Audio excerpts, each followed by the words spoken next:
السلام علیکم ورحمۃ اللہ وبرکاتہ۔ ان الحمد للہ رب العالمین والعاقبۃ للمتقین والصلاة والسلام علی سید الانبیاء والمرسلین نبینا محمد وعلی آلہ واصحابہ ومن تبعہم بإحسان الی یوم الدین۔ الحمد للہ الذی ہدانا لہذا وما كنا لنهتدی لولا ان ہدانا اللہ۔ رب اشرح لی صدری ویسر لی امری واحلل عقدۃ من لسانی یفقہوا قولی۔ اللہم انفعنا بما علمتنا وعلمنا ما ينفعنا وزدنا علما۔ اللہ تعالیٰ کے فضل و احسان سے سورۃ البقرہ کی آیت نمبر 171 تک ہماری کلاس مکمل ہو چکی ہے، اور آیت نمبر 172 سے انشاءاللہ آج ہمارے سبق کا آغاز ہوگا۔ اعوذ باللہ من الشیطان الرجیم، بسم اللہ الرحمن الرحیم۔ يا أيها الذين آمنوا كلوا من طيبات ما رزقناكم واشكروا لله إن كنتم إياه تعبدون إنما حرم عليكم الميتة والدم ولحم الخنزير وما أهل به لغير الله فمن اضطر غير باغ ولا عاد فلا إثم عليه إن الله غفور رحيم۔ إن الذين يكتمون ما أنزل الله من الكتاب ويشترون به ثمنا قليلا أولئك ما يأكلون في بطونهم إلا النار ولا يكلمهم الله يوم القيامة ولا يزكيهم ولهم عذاب أليم۔ أولئك الذين اشتروا الضلالة بالهدى والعذاب بالمغفرة فما أصبرهم على النار ذلك بأن الله نزل الكتاب بالحق وإن الذين اختلفوا في الكتاب لفي شقاق بعيد۔ ليس البر أن تولوا وجوهكم قبل المشرق والمغرب ولكن البر من آمن بالله واليوم الآخر والملائكة والكتاب والنبيين وآتى المال على حبه ذوي القربى واليتامى والمساكين وابن السبيل والسائلين وفي الرقاب وأقام الصلاة وآتى الزكاة والموفون بعهدهم إذا عاهدوا والصابرين في البأساء والضراء وحين البأس أولئك الذين صدقوا وأولئك هم المتقون۔ یا ایہا الذین آمنوا، اے ایمان والو، کلوا من طیبات ما رزقناکم، ان پاکیزہ چیزوں میں سے کھاؤ جو ہم نے تمہیں رزق کے طور پر دی، واشکروا للہ، اور اللہ کا شکر کرو، ان کنتم ایاہ تعبدون، اگر تم صرف اس کی عبادت کرتے ہو۔ انما حرم علیکم، اس نے تو تم پر حرام کیا ہے، المیتۃ، مردار کو، والدم، اور خون کو، ولحم الخنزیر، اور خنزیر کے گوشت کو، وما اہل بہ لغیر اللہ، اور اس کو جس پر غیر اللہ کا نام پکارا جائے، فمن اضطر غیر باغ ولا عاد، اور جو اس حال میں مجبور کر دیا جائے کہ نہ بغاوت کرنے والا ہو اور نہ حد سے گزرنے والا، فلا اثم علیہ، تو اس پر کوئی گناہ نہیں۔ ان اللہ غفور الرحیم، یقینا اللہ تعالیٰ بہت زیادہ بخشنے والا، بار بار رحم کرنے والا ہے۔ ان الذین یکتمون ما انزل اللہ من الکتاب، یقیناً وہ لوگ جو چھپاتے ہیں وہ جو اللہ نے کتاب میں اتارا ہے، وَيَشْتَرُونَ بِهِ ثَمَنًا قَلِيلًا، اور اس کے بدلے تھوڑی قیمت لے لیتے ہیں، أُولَئِكَ مَا يَأْكُلُونَ فِي بُطُونِهِمْ إِلَّا النَّارِ، یہ لوگ وہ ہیں جو اپنے پیٹوں میں آگ کے سوا کچھ نہیں کھا رہے۔ وَلَا يُكَلِّمُهُمُ اللَّهُ يَوْمَ الْقِيَامَةِ، اور قیامت کے روز اللہ ان کے ساتھ ہم کلام بھی نہیں ہوگا، وَلَا يُزَكِّيهِمْ، اور نہ ہی انہیں پاک کرے گا، وَلَهُمْ عَذَابٌ أَلِيمٌ، اور ان کے لیے دردناک عذاب ہے۔ اولئک الذین اشتروا الضلالۃ بالہدیٰ، یہی وہ لوگ ہیں جنہوں نے گمراہی کو ہدایت کے بدلے خریدا ہے، والعذاب بالمغفرہ، اور عذاب کو بخشش کے بدلے۔ فما اصبرہم علی النار، سو وہ آگ پر کس طرح سے یا کس قدر صبر کرنے والے ہیں۔ ذالک بان اللہ نزل الکتاب بالحق، یہ اس لیے کہ یقیناً اللہ نے یہ کتاب حق کے ساتھ نازل کی ہے۔ وَإِنَّ الَّذِينَ اخْتَلَفُوا فِي الْكِتَابِ، اور جن لوگوں نے اس کتاب میں اختلاف کیا ہے، لفی شقاق بعید، یقیناً وہ بہت دور کی مخالفت میں ہیں۔ لَيْسَ الْبِرَّ أَن تُوَلُّوا وُجُوهَكُمْ قِبَلَ الْمَشْرِقِ وَالْمَغْرِبِ، نیکی یہ نہیں ہے کہ تم اپنے منہ مشرق کی اور مغرب کی طرف پھیرو۔ وَلَكِنَّ الْبِرَّ مَنْ آمَنَ بِاللَّهِ وَالْيَوْمِ الْآخِرِ، لیکن اصل نیکی وہ ہے، اس کی ہے جو اللہ پر اور آخرت پر ایمان لائے، والملائکتی اور فرشتوں پر، والکتابی اور کتاب پر، والنبیین اور نبیوں پر، وآت المال علی حبہ، اور مال دے اس کی محبت کے باوجود، یعنی مال کی محبت کے باوجود اس کو خرچ کرے۔ ذوی القربہ، کن کو؟ ذوی القربہ، قرابت داروں کو، والیتامى اور یتیموں کو، والمساکین اور مسکینوں کو، وابن السبیل اور مسافروں کو، والسائلین اور سوال کرنے والوں کو، وفی الرقاب اور گردنیں آزاد کروانے میں، یعنی غلاموں کو آزاد کرانا، واقام الصلاۃ اور وہ نماز کو قائم کرے، وآت الزکاۃ اور زکوٰۃ ادا کرے، والموفون بعہدہم اذا عاہدوا اور جو اپنا عہد پورا کرے جب وہ عہد کر لے، والصابرین اور صبر کرنے والے، فی البأساء تنگی میں، والضراء اور تکلیف میں، وحین الباس اور لڑائی کے وقت، اولئک الذین صدقوا یہی وہ لوگ ہیں جو سچے ہیں، واولئک هم المتقون اور یہی وہ ہیں جو متقی ہیں، تقوی اختیار کرنے والے۔ فرمایا یا ایھا الذین آمنوا کلوا من الطیبات کلوا من طیبات ما رزقناکم، ایمان والو اس میں سے کھاؤ جو پاکیزہ ہم نے تمہیں رزق دیا ہے۔ یہ اسی کی تکرار ہے جو پیچھے گزر چکا ہے کہ اس میں سے کھاؤ جو حلالا طیبہ ہے، حلال اور پاکیزہ ہے، اور ہم اس پر تفصیلی بات کر چکے ہیں کہ پاکیزہ رزق سے کیا مراد ہے۔ اب فرمایا واشکروا للہ، اور پھر اس رزق کو استعمال کرنے کے بعد اللہ کا شکر بجا لاؤ۔ شکر کیا ہے؟ شکر ایک تو یہ ہے کہ بندہ زبان سے کہے کہ اللہ آپ کا شکر، اور اس کا مسنون طریقہ بھی رسول اللہ صلی اللہ علیہ وسلم کا نے بتلایا ہے۔ اللہ کے رسول صلی اللہ علیہ وسلم فرمایا اللہ تعالیٰ کو بہت پسند ہے کہ بندہ لقمہ کھائے اور اللہ کا شکر ادا کرے، گھونٹ پانی پیے اور اللہ کا شکر ادا کرے۔ اسی لیے آپ صلی اللہ علیہ وسلم کھانے کی ابتدا بسم اللہ سے کرتے تھے، اللہ کے نام سے، اور کھانے کے بعد اللہ کی تعریف بیان کرتے تھے۔ مختلف دعائیں ہیں جو آپ صلی اللہ علیہ وسلم کھانے کے بعد پڑھا کرتے تھے۔ کس کس کو ایک سے زائد دعا یاد ہے؟ کھانے کے بعد کی جو دعائیں ہیں کس کس کو ایک سے زیادہ دعائیں یاد ہیں؟ اچھا، کس کو ایک یاد ہے؟ ہاں، الحمدللہ الذی وجعلنا من المسلمین۔ اس کے علاوہ کوئی دعا نہیں یاد؟ بڑی اہم دعا ہے۔ ہاں جی، یہ سب سے اہم دعا ہے، اور پتہ ہے اس کی فضیلت کیا ہے؟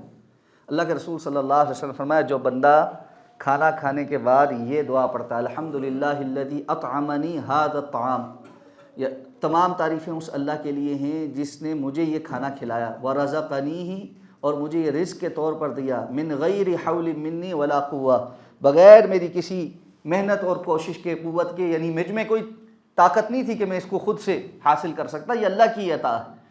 اگر میں نے کوئی محنت کاوش کی وہ بھی تو اللہ رب العزت کی عطا کرتا صلاحیتوں کی بنیاد پر کی، تو اللہ نے مجھے میری صلاحیت سے بالا تر یہ رزق عطا فرمایا۔ اس انداز میں جو اللہ کا شکر ادا کرتا ہے کہ جو کچھ ہے اللہ رب العزت کی طرف سے ہی ہے، آپ صلی اللہ علیہ وسلم فرمایا اس بندے کے پچھلے گناہ سارے معاف ہو جاتے ہیں۔ اور اسی طرح یہی الفاظ کپڑا پہننے کے بھی ہیں، الحمدللہ الذی کسانی ما اواری بہ عورتی واتجمل بہ فی حیاتی، یہ ایک دعا ہے۔ دوسری دعا کیا ہے؟ الحمدللہ الذی کسانی ھذا الثوب ورزقنیہ من غیر حول منی ولا قوہ، یا اللہ تمام تعریف ہے اس اللہ کے لیے جس نے مجھے یہ کپڑا پہننے کو دیا اور مجھے یہ رزق کے طور پر عطا فرمایا بغیر میری کسی طاقت کے اور کوشش کی۔ جو اس انداز میں آپ نے فرمایا کپڑا پہننے کے بعد یہ دعا پڑھتا ہے، اس کو بھی اللہ رب العزت پچھلے سارے گناہ معاف فرما دیتے ہیں۔ تو یہ اتنی آسان بات ہے کہ دن میں آپ کتنی مرتبہ کھاتے پیتے ہیں، ہر مرتبہ یہ دعا پڑھیں تو گناہ معاف ہی معاف ہوتے جائیں گے۔ اسی طرح ایک اور دعا بھی ہے، الحمدللہ الذی اطعمنی وسقا، الحمدللہ الذی اطعم وسقا وصوغہ وجعل لہ مخرجا، تمام تعریفیں اس اللہ کے لیے ہیں جس نے کھلایا، جس نے پلایا اور پھر اس کو ہضم کروایا اور پھر اس کے جسم سے نکلنے کا راستہ بھی بنایا۔ یہ جو دعا ہے نا، اس کے الفاظ پر غور کریں۔ صرف کھانا اہمیت نہیں رکھتا کہ آپ نے بس کھا لیا، بندہ کھا لے، کتنے لوگ ہیں جن کو ہضم نہیں ہوتا، اور کھانے کے بعد اگر ہضم ہو جائے لیکن کسی مسئلے کی وجہ سے وہ جسم سے نکل نہ پائے۔ لوگوں کو کانسٹیپیشن ہو جاتی ہے، بسا اوقات یورین انفیکشن کی وجہ سے یورین پاس نہیں ہو پا رہا ہوتا، بندہ مچھلی کی طرح تڑپتا ہے۔ اسی لیے جب واش روم جب جاتے ہیں نا تو وہاں سے باہر نکلنے کی جو دعائیں، ایک تو غفرانہ کا معروف دعا ہے، ایک اور دعا بھی ہے، یاد ہے کسی کو؟ الحمدللہ الذی اذھب عنی الاذی وعافانی۔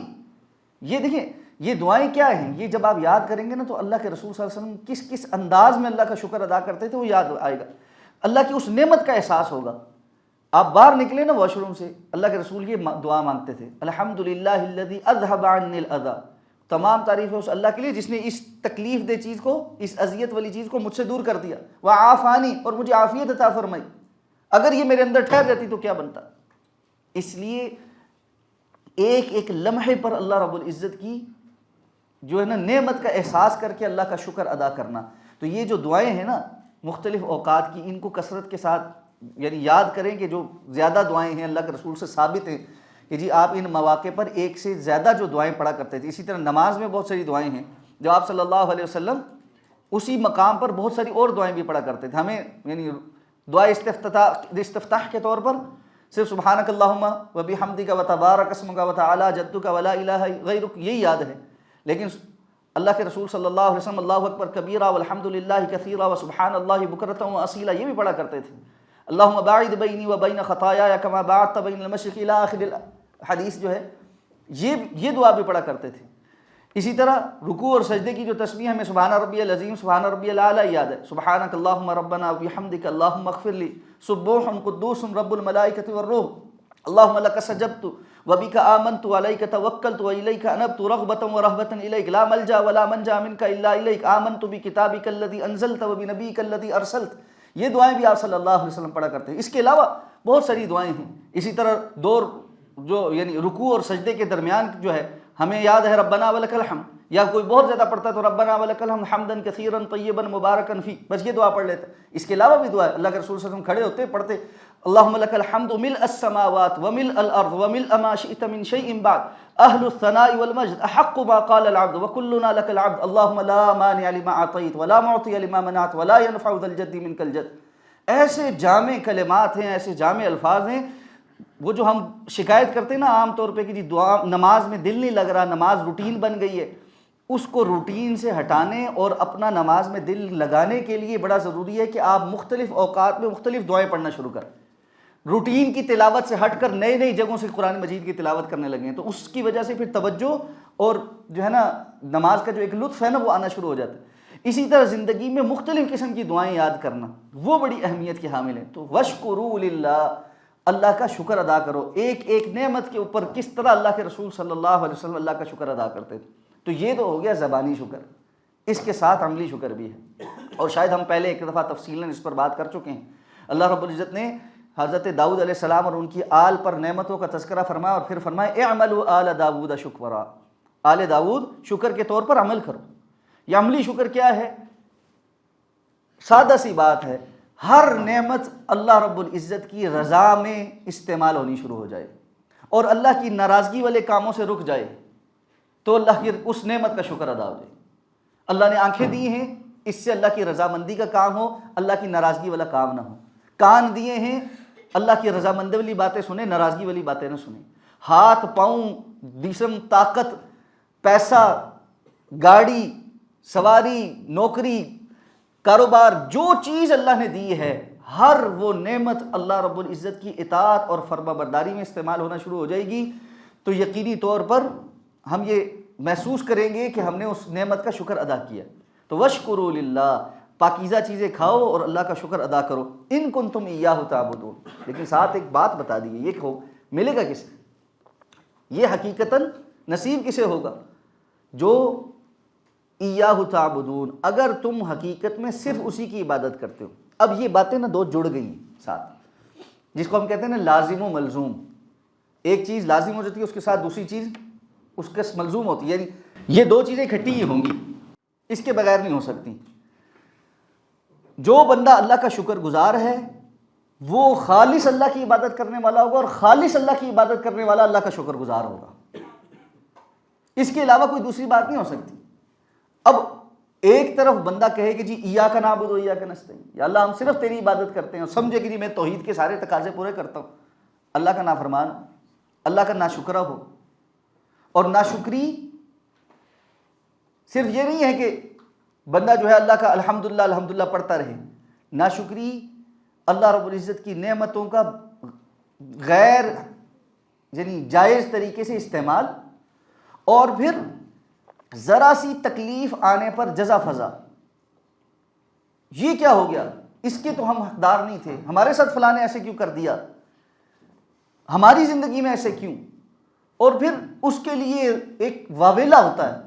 اور فی زمانہ ایک بہت بڑا مسئلہ یہ ہے کہ یہ حقوق کی جو جنگ ہمیں سکھا دی گئی ہے نا، کہ یہ حق حاصل کرنے کے لیے آواز اٹھاؤ، بس اس نے ایک ایسی ون سائیڈڈ ٹریفک چل پڑی ہے کہ جو کوئی نہیں دیکھ رہی کہ آگے جو ہے نا کس چیز کو پامال کر رہے ہیں ہم۔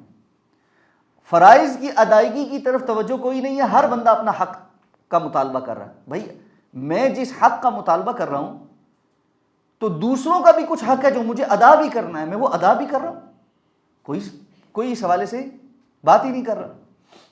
تو در حقیقت جو فی زمانہ فتنے بہت عام ہو چکے ہیں، ان میں شبہات اور شہوات کے فتنے، ان پر بہت زیادہ شیطان نے فوکس کر رکھا، اور شیطانی قوتوں نے بھی فوکس کر رکھا۔ شہوات کے فتنے پھر بھی بسا اوقات کنٹرولیبل ہو جاتے ہیں، یا بندہ ان کو غلط سمجھ ہی رہا ہوتا ہے۔ میں تھوڑی سی آپ کے ساتھ نا کھل کے اس پہ بات کرنا چاہ رہا ہوں۔ شہوات کے فتنے میں اگر کوئی پڑا ہوا ہے نا، تو اندر اس کی کہیں ضمیر میں ملامت چل ہی رہی ہوتی ہے کہ یار یہ میں غلط کام کر رہا ہوں، میں بد نظری کر رہا ہوں، میں حرام ریلیشن شپس میں پڑا ہوا ہوں، میں کسی اور غلط کام میں پڑا ہوا ہوں، اس کو پتہ لگتا ہے کہ یار یہ کام نہیں کرنا چاہیے، لیکن اس کے ساتھ جڑے جڑے وہ آگے جب بڑھتا ہے، شبہات کے فتنے ایسے فتنے ہیں کہ آج کے دور میں بہت سارے لوگ ایسے شبہات میں پڑ گئے ہیں کہ ان کو پتہ بھی نہیں کہ ہم فتنے کے اندر مبتلا ہیں۔ اس کا نتیجہ کیا ہے؟ بظاہر دیندار بچے بچیاں ہیں، لیکن اپنی عملی زندگی میں اللہ نے جو کچھ ان کو احکامات دیے ہیں ان سے بالکل ہٹ کر وہ اپنی ایک سوچ کے ساتھ زندگی گزارنا چاہتے ہیں۔ آپ کو بہت سارے ایسے نوجوان بچے بچیاں مل جائیں گے جو معاشرے کے اندر ایک شبہ کہ جی آپ کو اپنا کیریئر بنانا ہے، اس کیریئر کے جھانسے میں ہیں۔ بہت سارے بچے بچیاں ایسے ہیں جو اس کی وجہ سے نکاح کو فی الحال فضول کام سمجھ رہے، جو پاکیزہ زندگی کو فضول کام سمجھ رہے، جو فیملی لائف کو ایک غیر ضروری چیز سمجھ کر پسے پش ڈالے ہوئے ہیں۔ اچھا، جو بچیاں فیملی لائف میں چلی گئی ہیں، ہم ان کو بلی کر رہے ہیں کہ تم کیا کر رہے، اچھا تم صرف بچے پال رہی، تم صرف گھر دیکھ رہی، اچھا کچھ اور نہیں کر رہی، یار اتنا ٹیلنٹ اللہ نے تمہیں دیا تھا، تم نے اس کو ضائع کر دیا۔ یعنی یہ نہیں پتا کہ اللہ رب العزت نے اگر مسلمان خواتین کو قرن فی بیوتکن کہا ہے کہ تم اپنے گھر کے اندر رہو، تو اس کی کوئی وجہ ہے۔ مسلمان مرد کی کچھ ذمہ داریاں ہیں، مسلمان عورت کی کچھ ذمہ داریاں ہیں۔ اچھا مرد بھی اپنی ذمہ داریوں سے ہاتھ جھاڑ کر چپ کر کے بیٹھے ہوئے کہ ٹھیک ہے یہ کما کے لا رہی ہے، مجھے کیا پڑا ہوا ہے۔ تو ہر شخص ایک عجیب سے مخمصے کے اندر ہے، اور اس چیز کو اتنا زیادہ ہم پر غالب کر دیا گیا ہے کہ جب اس پر بات کی جائے تو سمجھ ہی نہیں آتی کہ جی آپ کس قسم کی بات کر رہے ہیں۔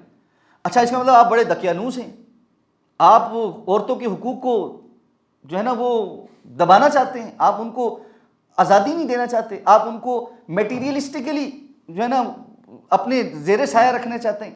یہ تو ایک پدر شاہی معاشرہ ہے۔ بھائی اللہ رب العزت نے بڑی صراحت اور وضاحت کے ساتھ اس دنیا کی تخلیق اور اس دنیا کے اندر ہر کسی کا جو ایک رول ہے وہ بیان کر دیا ہے، اور اس رول کے مطابق ہر کسی کو ذمہ داریاں بھی دی ہیں اور اس کو حقوق بھی عطا کیے ہیں۔ اب مسئلہ یہ ہے حق کوئی اور چاہیے، ذمہ داریاں کچھ اور چاہیے۔ تو یہ کیا ہے؟ ذالک بانہم کرہوا ما انزل اللہ فاحبط اعمالہم۔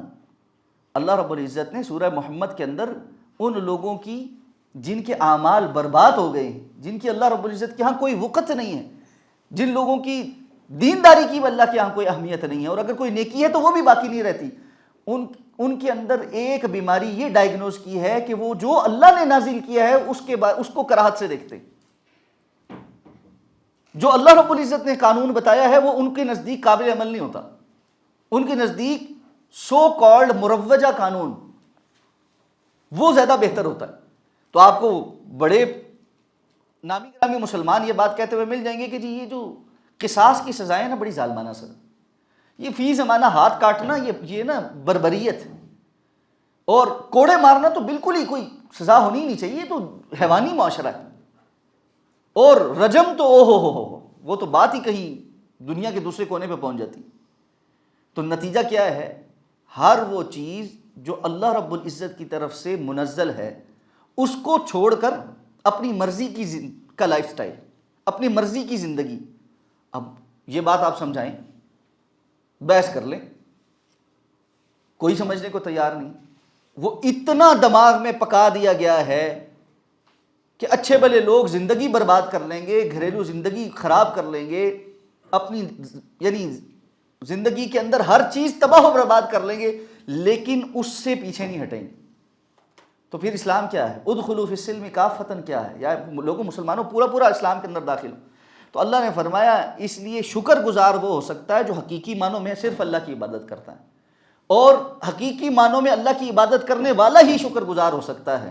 ہر نعمت کو اللہ کی عطا کردہ نظام کے مطابق گزارنے والا صرف وہی ہو سکتا ہے جو حقیقی معنوں میں اللہ کی عبادت کرنے والا ہے۔ اور عبادت کا تصور اس وقت تک آپ کا کلیئر نہیں ہو سکتا جب تک آپ اپنی زندگی کو اللہ کے بتائے ہوئے قانون کے مطابق گزارنے کے پابند نہ بنا لیں۔ یہ بات سمجھ لیں، عبادت کا تصور جو ہم نے بنا لیا نا کہ جی نماز روزہ حج زکوٰۃ بس اللہ اللہ خیر صلاح، یا چلو جی حلال حرام کی تھوڑی بہت تمیز کر لیں، اس کے بعد غمیاں خوشیاں، اٹھنا بیٹھنا، لین دین، زندگی کے اصول ضابطے، حقوق فرائض، یہ سب ہماری اپنی مرضی کے ہیں، یہ کوئی عبادت کا تصور نہیں، یہ مرضی کی زندگی ہے۔ اس میں آپ نے تڑکا لگایا ہے صرف دین کا تسلی دینے کے لیے۔ اگر آپ حقیقی معنوں میں دین پر آئے ہیں تو آپ کو اپنے نفس کی چبھن محسوس ہونی چاہیے۔ کچھ سمجھ آئیے بات؟ اگر دین میں حقیقت آئے ہیں نا تو نفس کی چبھن محسوس ہونی چاہیے۔ وہ چبھوئے گا نا آپ کو، وہ آپ کو تکلیف پہنچائے گا کہ نہیں یہ کام کرو، آپ اس کو روک رہے ہوں گے کہ نہیں میں نے نہیں کرنا۔ یہ چبھن ہے زندگی میں؟ اگر چبھن ہی نہیں ہے زندگی میں، وہ نفس مائل ہی نہیں کر رہا، وہ آپ کو جس طرف لگاتا ہے آپ چپ کر کے اس کی اوبیڈینس اختیار کر لیتے ہیں، اور ساتھ میں اس کو کوئی لیپا پوتی کر لیتے ہیں دوسری طرف سے کہ جی ہاں ٹھیک ہے میں یہاں پر تو دین پر عمل کر رہا ہوں، پھر تو ایسا دین تو مشرکین مکہ نے بھی اختیار کیا ہوا تھا۔ اور آگے اسی سے متعلق بڑی اہم آیت آ رہی ہے، لیس البر ان تولوا وجوہکم قبل المشرق والمغرب۔ تو فرمایا اس لیے ان کنتم ایاہ تعبدون، اگر حقیقی معنوں میں صرف اسی کی عبادت کرتے ہو، جس پر ہم بہت زیادہ فخر بھی اپنے اندر بسا اوقات کرتے ہیں کہ ہم اللہ کے سوا کسی کی عبادت نہیں کرتے، ہم اللہ کے سوا کسی کے سامنے نہیں جھکتے، ہم غیر اللہ کی نظر نیاز نہیں دیتے، ہم اللہ رب العزت کے جو علاوہ کسی کو پکارتے نہیں ہیں، ہم مزاروں پہ جا جا کے دوسروں کو کی جو ہے نا چادریں نہیں چڑھاتے، ہم یہ سب نہیں کرتے، لیکن وہ جو نفس کے ایک پجاری ہیں نا وہاں بہت بڑے مسائل، دنیا کی زندگی گزارنے کے جو قاعدے اور قانون ہم نے غیر اللہ کے اپنائے ہوئے ہیں وہاں بڑے مسائل، اور وہ اصل حقیقی مسائل ہیں جہاں پر کوئی توجہ کرنے کے لیے تیار نہیں ہے۔ والعیاذ باللہ، اللہ ہم سب کو محفوظ فرمائے۔ فرمایا اللہ نے تمہارے لیے کچھ چیزیں حرام کی ہیں، مردار خون، خنزیر کا گوشت، اور ہر وہ چیز جس پر غیر اللہ کا نام لیا جائے، یہ سب حرام ہے۔ اچھا، قرآن مجید میں دوسری جگہ سورہ انعام میں اللہ تعالیٰ نے یہ بھی فرمایا ہے کہ قُل لَا أَجِدُ فِي مَا أُوحِيَ إِلَيَّ مُحَرَّمٌ عَلَىٰ طَاعِمٍ يَطْعَمُهُ إِلَّا أَن يَكُونَ، اور پھر یہی چیزیں بیان کی کہ جو کچھ مجھ پر وحی ہوا ہے اس میں کسی کھانے والے کے لیے میں نہیں پاتا ان چیزوں کے علاوہ کوئی اور چیز جو حرام ہو۔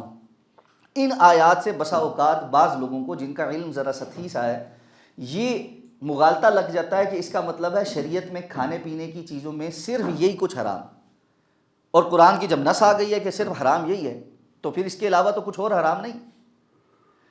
در حقیقت یہ بات درست نہیں، اس لیے کہ قرآن مجید کی یہ دو آیات مخصوص کانٹیکس میں مشرکین مکہ کے ساتھ ان کی بہت ساری چیزوں پر بات چیت چل رہی ہے، سورہ انعام میں بھی اور یہاں پر بھی، اور یہاں پر اللہ تعالیٰ ان چیزوں کو جن کو اللہ نے حرام نہیں کیا ان کا تذکرہ فرمایا۔ سورہ انعام میں بھی اللہ رب العزت نے ان کو اس طرف توجہ دلائی اور فرمایا کہ جن کو اللہ نے حرام نہیں کیا ان کو تم حرام کر دیتے ہو، اور جن کو اللہ نے حرام کیا ان کو تم نے اپنے لیے جائز کیا ہوا ہے۔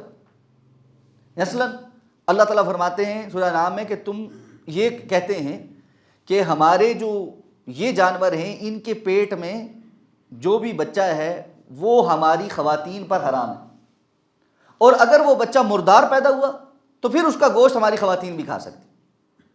اب یہ تقسیم کس نے کی؟ اسی طرح وہ جانور جن کو غیر اللہ کے نام پر نشان لگا کر تم چھوڑ دیتے ہو کہ یہ تو غیر اللہ کے حصے کا ہے یا فلاں بت کے آستانے کا ہے فلاں کا ہے، اس کو تو اللہ رب العزت نے حرام نہیں قرار دیا کہ اس کو ہاتھ نہیں لگے گا۔ اسی طرح اللہ تعالیٰ فرماتے ہیں سورہ انعام میں کہ یہ جب ان کے پاس رزق آتا ہے اس میں سے دو حصے کرتے ہیں، ایک کہتے ہیں ھذا للہ وھذا لشرکائی، یہ اللہ کا ہے اور یہ ہمارے جو ہم شریک بناتے ہیں ان کا ہے۔ تو اللہ تعالیٰ فرماتے ہیں جو اللہ کے راستے میں یہ انہوں نے وقف کیا ہوتا تھا وہ تو اللہ کے راستے میں یہ نہیں خرچ کرتے تھے، لیکن جو کچھ اللہ کے نام پر وقف کیا وہ بھی جا کر اللہ کے شریکوں کے ساتھ کے نام پر خرچ کراتے۔ تو ان کے نزدیک بہت ساری وہ چیزیں اپنے تئیں حرام کی ہوئی تھیں جن کو اللہ نے حرام نہیں کیا، اور وہ چیزیں حلال کی ہوئی تھیں جن کو اللہ نے حرام کیا۔ یعنی یہ ان چیزوں کو جن کو اللہ نے یہاں ذکر کیا ہے، مردار کو اور خون کو اور خنزیر کے گوشت کو، اور جس پر غیر اللہ کا نام لیا گیا ان کو حرام نہیں سمجھتے تھے، وہاں سب کچھ استعمال کر لیتے تھے۔ تو اس کانٹیکسٹ میں اللہ رب العزت نے ان کو یہ بات سمجھائی ہے کہ تمہارے اوپر اللہ نے یہ کچھ حرام کیا، اس کا مطلب یہ نہیں ہے کہ صرف یہی حرام کیا، باقی قرآن مجید میں اور احادیث میں دیگر چیزیں جو حرام کی ہیں ان کی تفصیل موجود ہے۔ جیسے اس آیت میں تو شراب کا ذکر نہیں ہے، لیکن قرآن مجید میں دوسری جگہ اللہ رب العزت نے شراب کی حرمت بیان کی ہے، اور ساتھ میں فرمایا کہ انہ رجس، یہ ناپاک چیز ہے۔ اور اسی طرح احادیث میں رسول اللہ صلی اللہ علیہ وسلم نے تو بڑی تفصیل کے ساتھ بیان فرما دی۔ اب اس میں تفصیلاً یہ چیز ہے کہ جو یہاں پر اللہ رب العزت نے مردار کو حرام قرار دیا ہے، لیکن اس میں ایک ایکسیپشنل کیس سمندر کے مردار کا ہے کہ وہ جانور جو صرف اور صرف پانی میں زندہ رہنے والے ہیں وہ اگر انسان شکار کرے یا خود مر کر پانی کی سطح پر آ جائیں، دونوں صورتوں میں استعمال کرنے کھانے حلال ہیں۔ اللہ کے رسول صلی اللہ علیہ وسلم سے سمندر کے پانی کے متعلق پوچھا گیا، آپ نے فرمایا الطہور ماؤہ والحل میتۃ، اس کا پانی پاک کرنے والا ہے، یعنی اس سے وضو کیا جا سکتا ہے، وہ غسل کیا جا سکتا ہے، والحل میتۃ، اور اس کا مردار بھی حلال ہے، یعنی مچھلیوں کی تمام اقسام چاہے ان کی شکل کچھ بھی ہو، ہر وہ مچھلی قرار پائے گی جو صرف پانی کے اندر رہ سکتی ہے۔ پانی کے وہ جانور جو پانی اور خشکی دونوں پہ رہ سکتے ہیں وہ اس میں شامل نہیں، وہ اگر مردار بھی ہو جائیں، پانی کے اوپر خود سے آ جائیں مرے ہوئی حالت میں، تب بھی کھانے جائز۔ تو یہاں تو اس کے استثناء نہیں، لیکن حدیث میں اس کا استثناء۔ اسی طرح رسول اللہ صلی اللہ علیہ وسلم نے فرمایا جانوروں میں ہر وہ جانور جو ذو ناب ہے، یہ جو دو پوائنٹڈ ٹیتھس ہوتے ہیں ان کو انیاب کہتے ہیں۔ تو یہ کینائنز والے جو جانور ہیں، جو چیر پھاڑ کرنے والے جانور ہیں، یہ سارے کے سارے جانور حرام۔ اسی طرح پرندوں میں آپ صلی اللہ علیہ وسلم نے فرمایا ہر وہ پرندہ جو اپنے پنجے میں پکڑتا ہے اور پھر اس سے جو ہے نا وہ کھاتا ہے، جیسے آپ نے دیکھا ہوگا طوطا یا کوا، وہ پہلے چیز کو پنجے میں پکڑتا ہے اور پھر کھاتا ہے، اور اس کے مقابلے میں چڑیا، مینا، کبوتر، یہ ساری جانور، یہ پرندے کیا ہیں جو زمین سے ڈائریکٹ ایسے چونچ سے چگتے ہیں۔ تو ہر وہ جانور جو پرندہ جو ڈائریکٹ زمین سے چگے وہ حلال ہے، اور ہر وہ جانور جو ہر وہ پرندہ جو پنجے میں پکڑ کر شکار کرے یا پنجے میں کسی چیز کو پکڑ کر ادھر سے اپنی چونچ سے اس کو کھائے وہ حرام ہے۔ تو یہ تقسیم اللہ کے رسول صلی اللہ علیہ وسلم نے مزید واضح کر دی ہے۔ اسی طرح کچھ چیزوں کے متعلق آپ صلی اللہ علیہ وسلم نے مزید صراحت کے ساتھ بھی بیان فرمایا، جیسے جو شہری گدھا ہے اس کے متعلق بھی آپ صلی اللہ علیہ وسلم نے فرمایا وہ حرام ہے، جبکہ اس کے کینائنز نہیں ہیں، لیکن آپ صلی اللہ علیہ وسلم نے اس کو حرام قرار دیا۔ تو اس طرح اب فی زمانہ ایک اور مسئلہ بھی پیدا ہو گیا ہے کہ کچھ سو کالڈ انٹلیکچوئل قسم کے لوگ ان احادیث کا انکار کر کے اس کو فطرت اور غیر فطرت کے اوپر تقسیم کر رہے ہیں کہ انسان کی فطرت بعض چیزوں کو کھانے پر جاتی ہے اور بعض چیزوں پہ کھانے پہ نہیں جاتی، اس لیے وہ اپنی فطرت سے چیک کرے گا کہ وہ چیز حلال ہے یا حرام ہے، جبکہ یہ بات بالکل عجیب ہے، بلکہ ایک حدیث سے متعارض بھی ہے کہ رسول اللہ صلی اللہ علیہ وسلم کے سامنے گو لائی گئی، آپ صلی اللہ علیہ وسلم کی رغبت نہیں ہوئی اس کو کھانے میں، آپ نے نہیں کھائی، لیکن آپ نے صحابہ کو اجازت دی کیا یہ ہمارے علاقے کا جانور نہیں ہے کہ ہم اس کو کھانے کے عادی ہوں، تو آپ کا دل نہیں کیا کہ آپ اس کو کھائیں، لیکن آپ نے صحابہ کو اجازت دی کہ آپ ہے حلال ہے کھا سکتے ہو، انہوں نے گو کا گوشت کھایا آپ کے سامنے۔ اس لیے بسا اوقات انسان کی رغبت مختلف ہوتی ہے، تو اب اگر آپ اس کو رغبت یا فطرت پر رکھیں گے تو کس کی فطرت کیا بتائے گی، کسی کی فطرت کیا بتائے گی؟ تو شریعت کے وہ اصول جو کتاب و سنت میں موجود ہیں ان سے روگردانی کرنے پر مسئلے ہی پیدا ہوتے ہیں۔ اس لیے فرمایا یہ ساری چیزیں حرام ہیں، لیکن کچھ استثنائی صورتحال بھی ہے۔ فَمَنِ اضْطُرَّ غَيْرَ بَاغٍ وَلَا عَادٍ، جو کوئی مجبور ہو جائے اس حالت میں کہ وہ بغاوت کرنے والا یا حد سے تجاوز کرنے والا نہ ہو۔ بغاوت کرنے والا سے مطلب یہ ہے میں کھاؤں گا کیا ہوتا ہے نہیں پوچھ چھوڑتا۔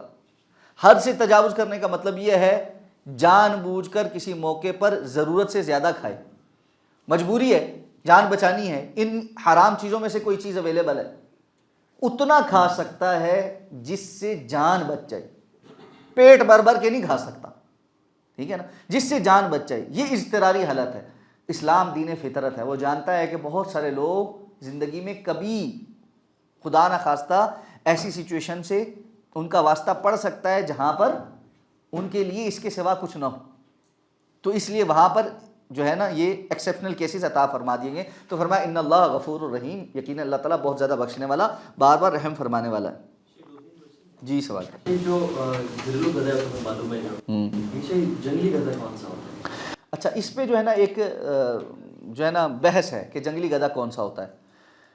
اس میں سادی بات تو یہ ہے کہ ہر وہ گدھا جو سدھایا ہوا نہیں ہے، لوگوں کے یہاں پالتو نہیں ہے اور وہ شروع سے جنگل میں ہی رہا، ٹھیک ہے نا، وہ اس سے مراد ہے۔ اور بعض لوگوں کا یہ خیال ہے کہ اس سے مراد زیبرا ہے، واللہ اعلم بالصواب، کیونکہ اب یہ چونکہ ایک عموم پر چھوڑ دی گئی ایک چیز، تو اس لیے فقہا کے اس میں جو ادلہ ہیں اس کو سامنے رکھنا پڑے گا، کوئی بہت ہارڈ اینڈ فاسٹ رول اس میں نہیں ہے کہ جی کون سے والا ہے اور کون سا والا نہیں۔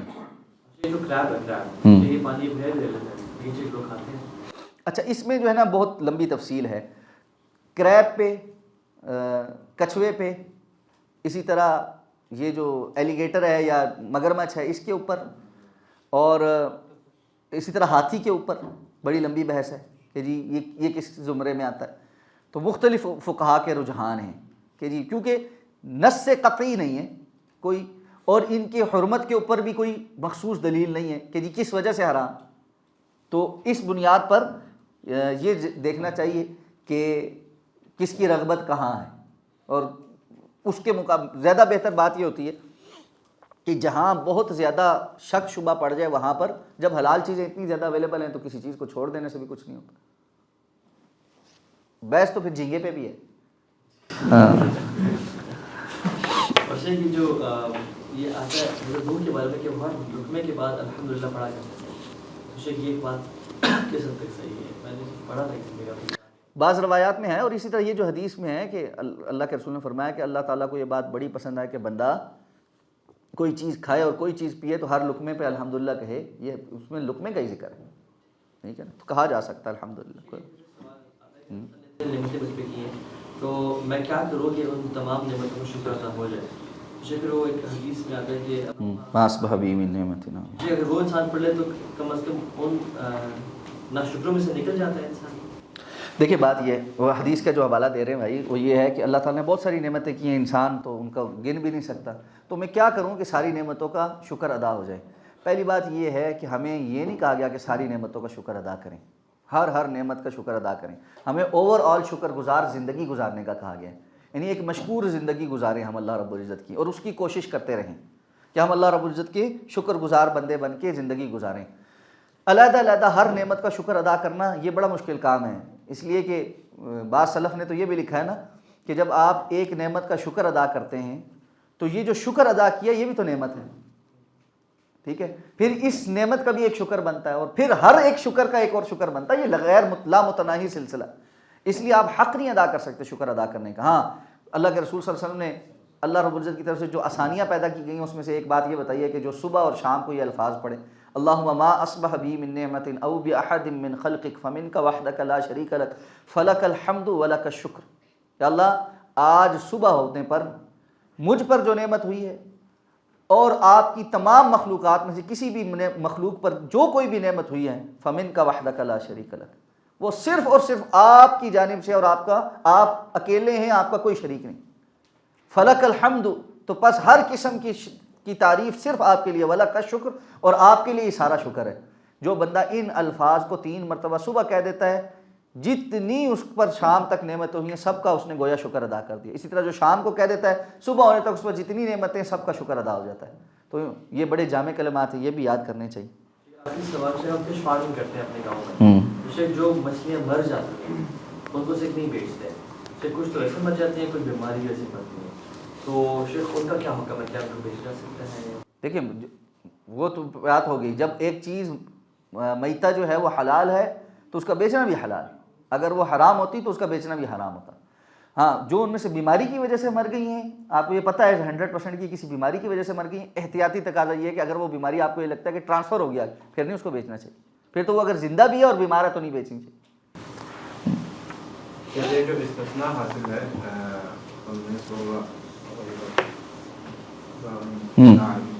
وہ جو بغاوت، اگر کوئی بغاوت کر لے تو اس کی اجازت ہے؟ اس کے لیے تو پھر اللہ رب العزت کی ہر قانون سے اجازت ہے، جو باغی ہے اس کے اوپر تو اللہ کا کوئی قانون نہیں لگ رہا نا، وہ تو پھر قیامت کے دن حساب دے گا۔ ولا عاد، عاد کہتے ہیں حد سے تجاوز کا، حد سے تجاوز کا مطلب یہ ہے باغی نہیں ہے، حرام ہی سمجھتا اس چیز کو، مجبوری میں کسی جگہ کھانی پڑ گئی، اب اپنی رغبت کے لیے زیادہ کھا رہا ہے، حد سے تجاوز کر رہا ہے۔ کسی جگہ خدا نہ خواستہ اتنی پیاس لگ گئی، کوئی چیز پینے کو نہیں، مر جائے گا، شراب پینے کو مل گئی تو اب گٹا گٹ چڑھا رہا ہے، یہ ہے حد سے تجاوز کرنا۔ جی ایک جگہ وہ والمنخنقۃ والموقوذۃ، یہ بھی وہ آتا ہے، اس کا وہ کیا کہتے ہیں، سب کا مطلب مجھے کیا نہیں پتا۔ چلیے وہ مطلب ابھی بتاتے ہیں آپ کو انشاءاللہ۔ سوال، اللہم ما اصبح بی من نعمت او باحد من خلقک فمنک وحدک لا شریک لک فلک الحمد ولک الشکر۔ اچھا جی، ان الذین یکتمون ما انزل اللہ من الکتاب، وہ لوگ جو اللہ نے نازل کیا ہے کتاب میں سے اسے چھپاتے ہیں، ویشترون بہ ثمنا قلیلا، اور اس کے مقابل تھوڑی سی قیمت لے لیتے ہیں۔ الکتاب سے یہاں مراد اگر قرآن مجید ہے تو قیامت تک آنے والے لوگوں کے لیے، جتنے بھی لوگ ہیں جو اس قسم کا کام کریں کہ اللہ کے دین کو، اللہ کی آیات نازل کردہ آیات کو اپنی مرضی کے فتوے کے طور پر جو ہے نا وہ چھپا لیں اور جو ہے وہ دنیاوی قیمتیں وصول کرتے رہیں، تو یہ وہ شامل ہیں۔ یا اگر اس سے مراد تورات اور انجیل ہے تو یہود و نصارہ مراد ہیں، اور عام طور پہ قرآن مجید نے یہاں پر یہود کو مخاطب کیا ہے کہ جو تورات کے اندر تحریف کرتے تھے اور اپنی مرضی کے فتوے بیچتے تھے۔ فرمایا یشترون بہ ثمنا قلیلا، اور اس کے ذریعے سے تھوڑی قیمت وصول کرتے ہیں۔ اس کا مطلب یہ نہیں ہے کہ زیادہ قیمت مل رہی ہو تو پھر جائز ہو گیا، بلکہ اس سے مراد یہ ہے کہ دنیا کی جتنی بھی قیمت مل جائے، اگر کوئی بندہ اپنے دین کو بیچتا ہے وہ قیمت تھوڑی ہی ہے، اس لیے کہ اللہ نے فرمایا قل متاع الدنیا قلیل، اللہ کے رسول آپ کہہ دیجئے دنیا کا فائدہ تھوڑا ہی ہے، والآخرۃ خیر وابقی، آخرت زیادہ بہتر ہے اور ہمیشہ باقی رہنے والی ہے۔ اس لیے دنیا وما فیہا، دنیا اور اس کے تمام خزانے بھی کسی کو دے کر یہ کہا جائے کہ تم اپنے دین کو بیچ دو، دین سے دستبردار ہو جاؤ، تو بھی اس نے بہت گھٹیا سودا کیا، بہت تھوڑا قیمت اس نے وصول کی ہے۔ ابھی ہم مغرب کی نماز پہ جو احادیث مسجد میں پڑھ رہے تھے نا، تو جنت کا بیان ہو رہا تھا اور جنت کی وسعت کا بیان ہو رہا تھا. رسول اللہ صلی اللہ علیہ وسلم نے فرمایا کہ ایک مومن کو اللہ نے جو موتی والا گھر دینا ہے نا، وہ ایسا گھر ہے جو ایک ہی موتی سے بنا ہوا ہے.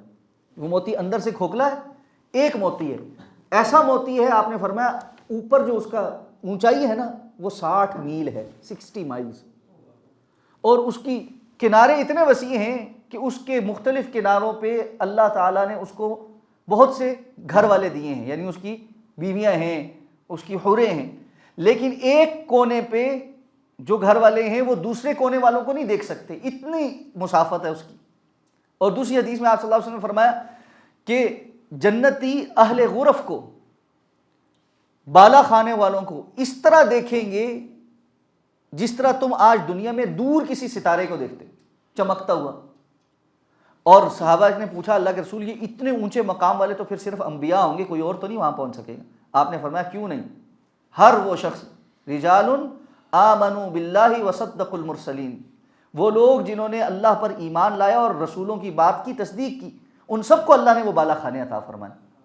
اس لیے جب اللہ رب العزت نے ایسی جنت تیار کی ہو اور جو ہمیشہ رہنے والی ہو، اور جہاں کی ایک ایک درخت کی لمبائی اتنی ہو کہ 100 سال سوار اس کے سائے میں چلتا رہے، اس کا سایہ ختم نہ ہو، تو دنیا اور وما فیہا کی کیا حیثیت رہ جاتی. اس لیے اللہ کے رسول نے فرمایا جنت میں ایک کوڑا رکھنے کی جگہ کتنی سی جگہ ہوگی؟ جب آپ کوڑے کو فولڈ کرتے ہیں نا اتنی سی جگہ بنتی. اور دوسری حدیث کے ایک شبر کے، یعنی ایک گٹھ جتنی جگہ جو ہے نا، وہ دنیا اور اس کے اندر جو کچھ ہے نا اس سے زیادہ قیمتی ہے. اب آپ سوچیں کہ جو بندہ اس دنیا کے بھی تھوڑے سے مال، چند کنال زمین وراثت کی ہڑپ کر کے اللہ کے احکامات کو پس پوش ڈال دیتا ہے، بہنوں کا حصہ نہیں دے رہا، بیٹیوں کا حصہ نہیں دے رہا، لوگوں پر جھوٹے کیس کیے ہوئے ہیں. یہاں تو ایسے بدبخت ہیں جنہوں نے ماں باپ پر جھوٹے کیس کیے ہوئے ہیں اور لڑائیاں چل رہی ہیں. اور عجیب ہے دنیا سے جانے کے قریب ہیں تب بھی کیس ہی چل رہے ہیں. میرے دوست ہیں وکیل ہیں، بتا رہے تھے میری ایک کلائنٹ ہے 72 سال اس کی عمر ہے، اور اس کی ایک بہن ہے جس کی 80 سال عمر ہے، اور کوئی قریبی رشتہ دار زندہ نہیں ہے.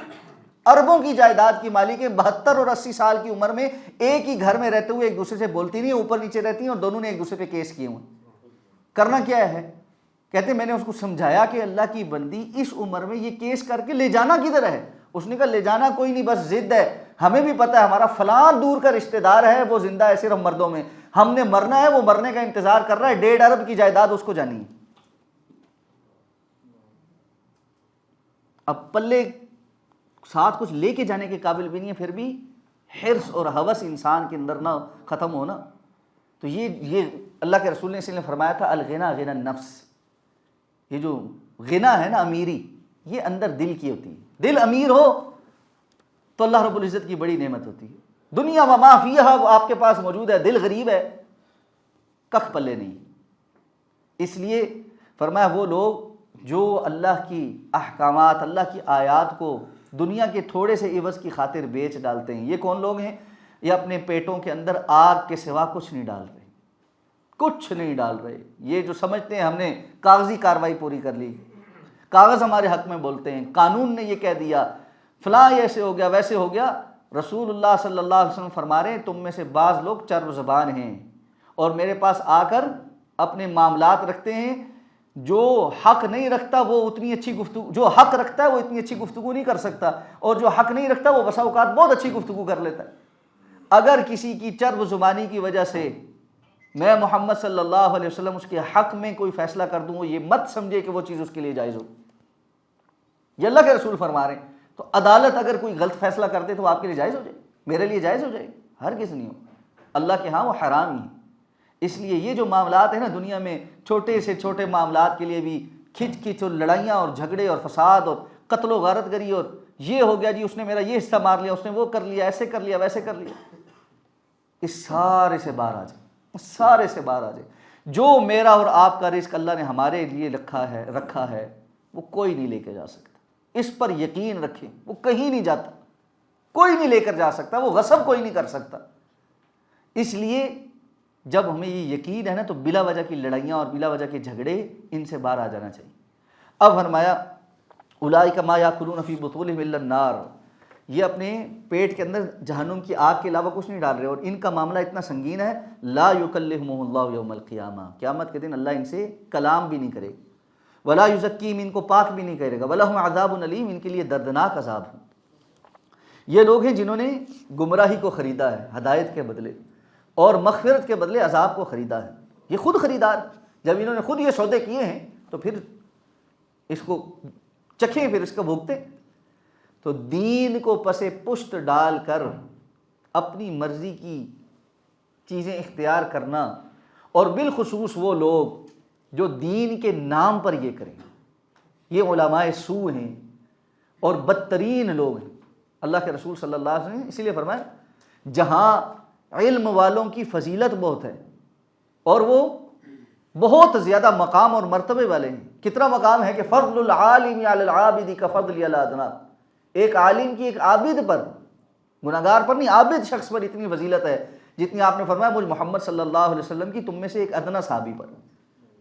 لیکن وہیں پر اگر وہ بندہ علم کے نام پر دین فروشی شروع کر دے، حق کو چھپا لے، باطل کو دین کا حصہ بنا کر پیش کرنا شروع کر دے، جبکہ وہ جانتا ہے کہ یہ حق نہیں ہے، ایسا بندہ اللہ رب العزت کے ہاں سب سے برا انسان۔ اور یہ وہ لوگ ہیں جن سے جہنم کا آغاز ہونا ہے، اور جن کو اللہ رب العزت نے اوندے منہ جہنم میں ڈالنا، اور پھر قیامت کے دن ان سے اللہ کا کلام بھی نہیں ہوں گے، ان کو پاک بھی نہیں کریں گے، اور ان کو دردناک عذاب عطا فرمائیں گے۔ ذالک بان اللہ نزل الکتاب بالحق، کیوں کہ اللہ نے اس کتاب کو حق کے ساتھ نازل کیا۔ اس حق کو مٹانا یہ اللہ کے ساتھ دشمنی لینا ہے، اس حق کو تبدیل کر دینا یہ اللہ کے ساتھ دشمنی لینا ہے، اور یہ تو اتنا سنگین جرم ہے، حالانکہ رسول اللہ صلی اللہ علیہ وسلم سے اس کے اصدار کی یا آپ صلی اللہ علیہ وسلم سے ایسا کرنے کی کوئی ذرا برابر شائبہ بھی نہیں، لیکن اللہ نے اس معاملے کی سنگینی بیان کرنے کے لیے فرمایا وَلَوْ تَقَوَّلَ عَلَيْنَا بَعْضَ الْأَقَاوِيلِ لَأَخَذْنَا مِنْهُ بِالْيَمِينِ ثُمَّ لَقَطَعْنَا مِنْهُ الْوَتِينَ، اگر آپ صلی اللہ علیہ وسلم بھی اپنی جانب سے کچھ اقوال اس دین کے اندر شامل کر دیں، ہم آپ کو دائیں سے پکڑ کر آپ کی رگے جان کاٹ دیں۔ یہ اتنی سنگین بات، حالانکہ اللہ کے رسول صلی اللہ علیہ وسلم اس کا شائبہ بھی نہیں، لیکن ہمیں یہ سمجھانے کے لیے، بعد میں آنے والوں کے لیے، اور خاص طور پہ دین کے نام لیوا دعات علماء جو اس دین کی ہیبت کی وجہ سے لوگوں سے ایک احترام وصول کرتے، اور لوگ ان کو اپنا مرجع سمجھتے، لوگ ان سے جا کر جو ہے نا وہ ہدایت ایکسپیکٹ کر رہے ہیں، اور وہ لوگوں کو گمراہی تقسیم کرتے رہیں، والعیاذ باللہ، یہ بہت سنگین جرم ہے۔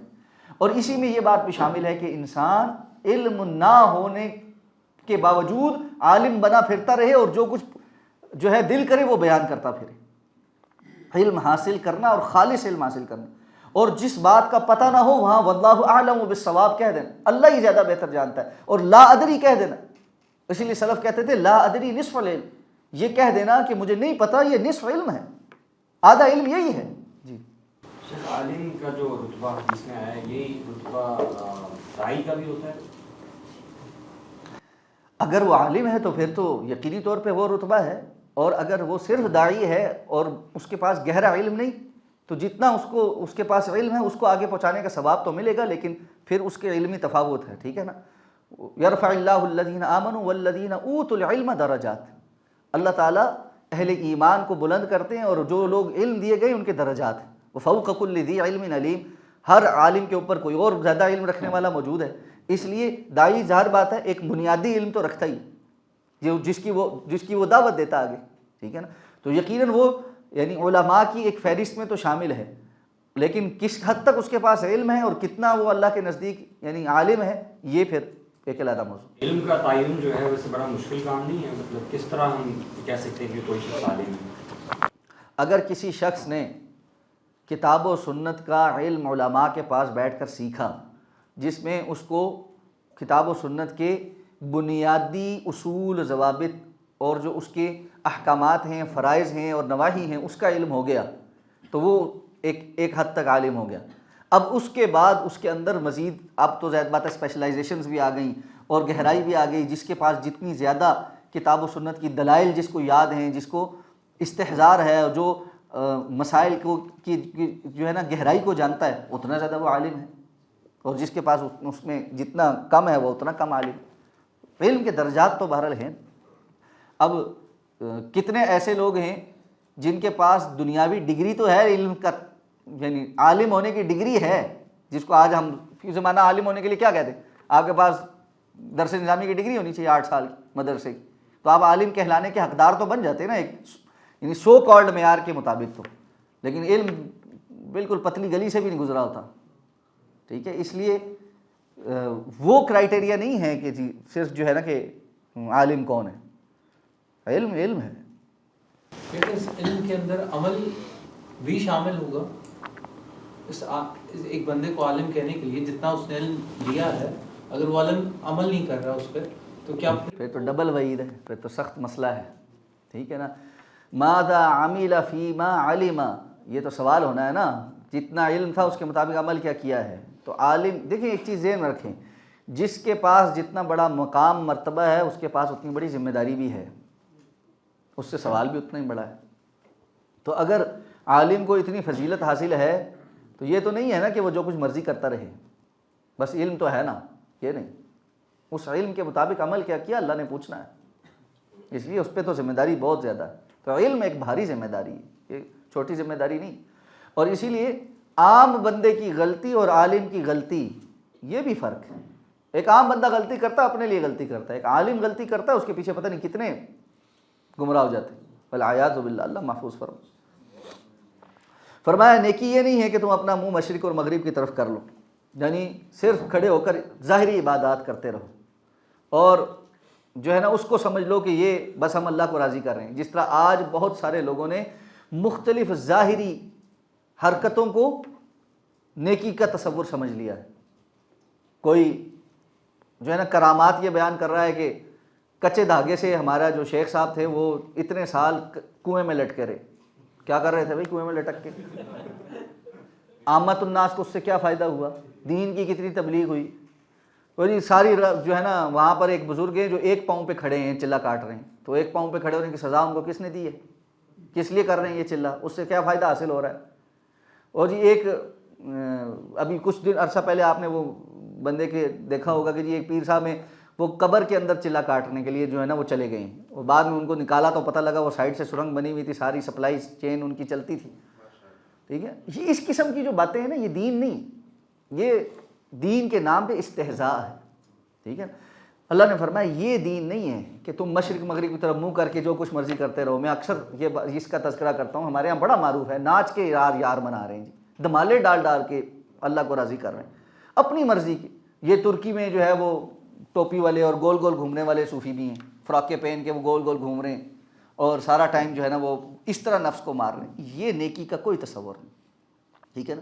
اس انداز میں جو نیکیاں ہیں، اگر یہ نیکی ہوتی تو مشرکین مکہ تو بہت سارے زیادہ نیک تھے، وہ تو جو کچھ کرتے تھے بیت اللہ کے اندر کرتے تھے اور وہاں پر ہی کچھ نہ کچھ جو ہے نا اپنی مرضی کی بدعتیں جاری کرتے تھے۔ اللہ نے نیکی کا ایک جو ہے نا بڑا کمپریہنسو تصور عطا کیا جس میں ایمانیات بھی ہیں، عبادات بھی ہیں اور معاملات بھی ہیں۔ یہ تینوں چیزیں جب تک انسان کے اندر نہیں آئیں گی اس وقت تک اس کے اندر نیکی کا تصور موجود نہیں ہوگا۔ تو اللہ تعالیٰ نے سب سے پہلی بات فرمائی من آمن باللہ والیوم الآخر والکتاب والملائکۃ والکتاب والنبیین۔ نیکی کا پہلا تصور تو ایمان کے ساتھ شروع ہوتا ہے کہ عقیدہ درست ہو بندے کا۔ جب تک انسان کا عقیدہ درست نہیں، وہ عقیدہ نہیں جو اللہ رب العزت کے ہاں اللہ نے بتلایا، اللہ نے نازل کیا کتاب و سنت میں، عمل کی کوئی حیثیت نہیں۔ اس لیے عقیدے کی درستی بنیاد ہے۔ اللہ پر ایمان لانا، اللہ پر ایمان لانے کے جو تقاضے ہیں، اللہ رب العزت کی ذات کا تعارف، اللہ کے اسماء کا تعارف، اللہ کی صفات کا تعارف، پھر توحید کے حوالے سے معلوم ہو توحید الربوبیہ کیا ہے، توحید الالوہیہ کیا ہے، توحید الاسماء والصفات کیا ہے، اس کے متعارض شرک کیا ہے، شرک جلی کیا ہے، شرک خفی کیا ہے، اور ان کی اقسام کیا ہیں، اور کس انداز میں بندہ جو ہے شیطان کے ہتھ کنڈوں میں شامل ہو کر اللہ رب العزت کے ساتھ شریک بنانے شروع کر دیتا ہے۔ یہ ساری کی ساری بنیاد ہے جو بندے کو پتہ ہونی چاہیے۔ یہ وہ علم نہیں ہے کہ جس کا نہ پتہ ہونے سے بھی کام چل جاتا ہے، یہ وہ بنیادی علم ہے جس کے متعلق اللہ کے رسول نے فرمایا طلب العلم فریضۃ علی کل مسلم و مسلمۃ۔ ہر مسلمان مرد اور عورت کے اوپر علم حاصل کرنا فرض ہے۔ ڈاکٹر حماد لکھوی صاحب حفظہ اللہ یہ بڑی اہم ایک لیکچر میں کہہ رہے تھے کہ بھائی ہمارے ہر یونیورسٹی میں، اسکولوں میں، کالجوں میں یہ جو ہے نا حدیث لکھ کے لگائی ہوتی ہے، طلب العلم فریضۃ علی کل مسلم و مسلمہ، ہر مسلمان مرد اور عورت پہ علم حاصل کرنا فرض ہے۔ تو بھائی اس کا مطلب یہ ہے کہ ہر یونیورسٹی میں پڑھنا فرض ہے، ہر اسپیشلائزیشن کا حاصل کرنا فرض ہے۔ ایک بندے کو عالم بھی ہونا چاہیے، ایک بندے کو ڈاکٹر بھی ہونا چاہیے، انجینئر بھی ہونا چاہیے، ایسٹروناٹ بھی ہونا چاہیے، یعنی علم کی جتنی قسمیں ہیں وہ ساری اس کے اوپر آنی چاہیے، پھر تو فرض ہو گیا نا۔ تو یہ بات تو نہیں، یہ ABC تو فرض نہیں کی اللہ رب العزت نے، چائنیز لینگویج تو فرض نہیں کی، فرینچ تو نہیں فرض کی۔ فرض کیا ہے؟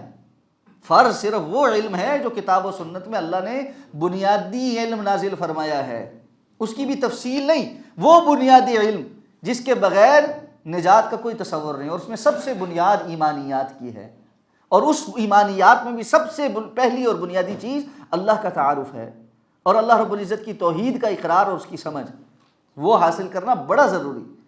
اور پھر اس کے بعد فرمایا والیوم الآخر، آخرت کا تصور، اور فرشتوں پر ایمان، اور کتاب پر اور انبیاء پر ایمان، اور ہر ایک کی علیحدہ علیحدہ ایک ڈیٹیل ہے۔ پھر اس کے بعد فرمایا وآت المال علی حبہ، وہ مال کی محبت کے باوجود اس کو خرچ کرے۔ کس لیے خرچ کرے؟ اللہ کی رضا کے لیے خرچ کرے۔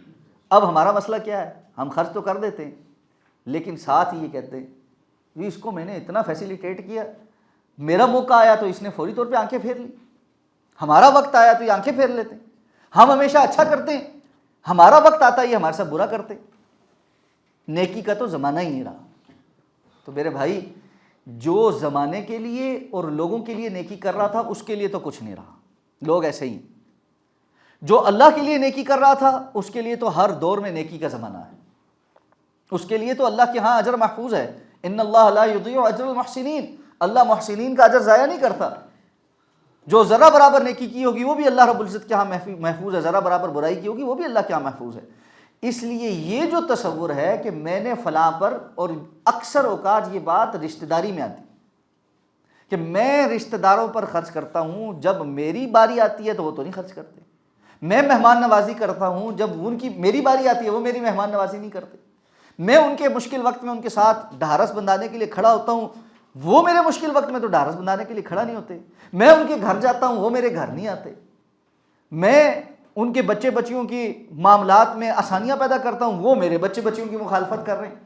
یہ سارا مقابلہ سارا ٹائم چلتا رہتا ہے، تو نتیجہ کیا ہے؟ اب ہم نے نہیں کرنا۔ تو کیوں؟ کیا اس کا اجر ثواب اللہ رب العزت نے واپس لے لیا؟ یہاں پر تو زیادہ اجر ثواب ملنا تھا، پہلے تو شاید یہ شائبہ تھا کہ جی کو جیے، حل جزاء الاحسان الا الاحسان، احسان کا بدلہ احسان ہی ہے نا۔ اگر کوئی بندہ اتنا کم ظرف ہو گیا ہے کہ کسی محسن کا بھی احسان کے جواب میں احسان نہیں کر رہا، وہ تو بدبخت ہے، غیرت مر گئی اس کی، وہ تو ایک علیحدہ بد اخلاقی کے اندر موجود ہے۔ لیکن اگر کوئی اچھا کر رہا تھا اور آپ بھی جواب میں اچھا کر رہے تھے تو اس میں تو ایک وجہ یہ آ گئی نا، اب تو خالص اللہ کی خاطر کرنے والی بات ہو گئی تھی، اپنی ذات باہر نکال کر جو ہے نا وہ کام کرنے والی بات آ گئی۔ آپ تصور کریں کہ ام المومنین حضرت عائشہ صدیقہ رضی اللہ تعالیٰ عنہ پر تہمت لگتی ہے، اور تہمت لگانے والا حضرت ابوبکر صدیق رضی اللہ تعالیٰ عنہ کا قریبی رشتہ دار ہے، جو اس پر حضرت ابوبکر خرچ کرتے اور اس کے گھر کا سارے معاملات حضرت ابوبکر کے دیے ہوئے پیسوں سے چلتے۔ جب پتہ لگا کہ باقی تو کر ہی رہے تھے، یہ میرا قریبی رشتہ دار اس نے بھی یہ کیا، قسم اٹھائی کہ آئندہ میں اس کو کچھ نہیں دوں گا، فوراً آیت نازل ہو گئی وَلَا يَأْتَلِ أُولُو الْفَضْلِ مِنْكُمْ، تم میں سے جن لوگوں کو اللہ رب العزت نے زیادہ فضل دیا ہوا ہے، مال دیا ہوا ہے، ان کے لیے جائز اور درست نہیں کہ وہ قسمیں اٹھا اٹھا کے کہتے رہیں کہ ہم اپنے فلاں بندے کو اب نہیں دیں گے۔ حضرت ابوبکر صدیق کو جیسے یہ پتہ چلا، فوری طور پر قسم کا کفارہ بھی ادا کیا اور پہلے سے زیادہ دینا شروع کیا۔ یہ ہے ایمان، کہ اب وجہ کوئی نہیں رہی رشتہ داری نبھانے کی، لیکن نبھانی اس لیے کہ اللہ نے کہا۔ اس لیے مال کا جہاں ذکر آئے گا نا، آپ کو نظر آئے گا وہاں ذوی القربہ، قرابت داروں کا فوراً تذکرہ آ جائے گا۔ کیوں؟ دور دینا آسان ہوتا ہے، قریبی کو دینا مشکل ہوتا ہے، کیونکہ اس نے بہت سارے جو ہے نا وہ کارنامے سر انجام دیے ہوئے ہوتے، لیکن ان کارناموں کے باوجود اللہ کی خاطر دیتے رہنا، یہ ہے اصل بات۔ یہاں آ کر انسان کے ایمان کی جو گہرائی ہے نا، اور جو اس کی ڈیپتھ ہے، اس کا پتہ چلتا۔ اس لیے یہ جو معاملہ ہے نا، ہم فوراً زبان پر جو شکوہ لاتے ہیں اور فلاں نے ایسے کیا اور فلاں، اور میں معذرت کے ساتھ یہ کہوں گا، مجھے یہ فیل ہوتا ہے کہ اس معاملے میں میرا جو تجربہ اور مشاہدہ یہ ہے کہ خواتین بہت زیادہ اس بیماری میں مبتلا، ان کے اندر سے بات نکلتی نہیں ہے، جڑ میں بٹھا کر رکھتی. ایک دفعہ کسی نے کہہ دیا ہے بس اب یہ بات ختم نہیں ہو سکتی. اس نے ہمارے ساتھ یہ کیا، فلاں نے ایسے کیا، ان سب نے مل کر ہمارے ساتھ ایسے کیا، اس وقت ایسے کیا تھا، اب یہ ایسے ہی بلا وجہ اچھا بننے کی کوشش کر رہے ہیں، ایسے ہو گیا ویسے ہو گیا. بات نکلتی نہیں. زندگی پوری کی جوڑ کے رکھی ہوئی، زندگی پوری کی. وہ میرے خیال میں غالباً نعیم بخاری کا میں کوئی ویڈیو کلپ کسی نے شیئر کیا تھا، وہ دیکھ رہا تھا تو کہنے لگی کہ یہ جو مسئلہ ہے نا، یہ بہت عجیب مسئلہ ہے کہ میری والدہ نا اس دنیا سے جاتے ہوئے بھی بس ان کے ذہن میں یہ تھا کہ میری ساس نے میرے نال چنگا نہیں کیا تھا. او بھائی وہ جب چنگا نہیں ہوا، گزر گیا، معاملہ ختم ہو گیا، لیکن ایک چیز کو ساری زندگی اپنے اندر بٹھا کر اس زخم کو کورید کے اس کو بجھنے نہیں دینا، یہ کون سی عقل مندی ہے؟ دیکھیں میں سوال یہ کرتا ہوں اکثر اوقات کاؤنسلنگ کرتے ہوئے، یا لوگ پچھلی باتیں کرتے ہیں یا کرتے ہیں، میں بہت ساری مسلمان بہنوں سے یہ سوال کرتا ہوں، آج یہ ویڈیو بہت ساری خواتین دیکھتی ہیں، ان سے سوال کرتا ہوں بھائی آپ کو جسم پر کوئی زخم لگ جائے، ڈاکٹر کہتا ہے اس کو چھیڑنا نہیں ہے، ٹھیک ہے، کچھ دنوں میں یہ ٹھیک ہو جائے گا، کچھ دنوں میں جب وہ ہیل اپ ہونے لگے، اس کے اوپر وہ ایک جھلی سی بن جاتی ہے، کھرونڈ بن جائے، آپ پکڑ کے اس کو ایسے کر کے کھینچ کے اتار دیں، پھر زخم تازہ کر دیں، پھر کیا ہو؟ تکلیف ہوگی نا. کوئی عقل مند انسان ایسا نہیں کرتا. اچھا ہم کہتے ہیں کہ جو جسم پہ لگی ہوئی چوٹ ہے، تلوار کا وار مٹ جاتا ہے، بات کا وار نہیں مٹتا. کیوں نہیں مٹتا؟ ہم مٹنے ہی نہیں دیتے. اس کی تو ہم دوائی کرتے ہیں، پٹی کرتے ہیں، زخم کو بہت جلدی ہیل اپ کرنے کے لیے کوشش کرتے ہیں. کوئی اس کو نہیں چھیڑ خانی کرتا کہ یہ جو ہے نا اس کو ہم کھرچ کے تازہ ہی رکھیں. تکلیف ہوتی ہے، لیکن دل کے اندر جو بات ہے اس کو کھرچ کے تازہ رکھتے ہیں. 20 سال پہلے ایسے ہوا تھا، 30 سال پہلے ایسے ہوا تھا، ہم کیسے چھوڑ دیں، ہم ان کو کیسے معاف کر دیں، یہ کیوں ہو، کیوں فلاں ایسے کہا تھا ویسے کہا تھا. اچھا کوئی آ کے معذرت بھی کرے نا، ڈرامے دار معاوضت ہے، نہیں اسی قبول کر. انہوں نے ویچ اور بھی گل اپنی زندگی جہنم بنائی، یہ کسی اور کی نہیں بنائی. وہ جس نے کوئی بات کہی تھی وہ بھول بھی چکا، اپنے گھروں میں مطمئن سویا ہوا ہے، یہ راتوں کو جاگ کے لڑ رہا ہے، یہ اپنے آپ کو کوسنے دے. او بھائی زندگی میں سکون اختیار کرو، کچھ نہیں ہوتا.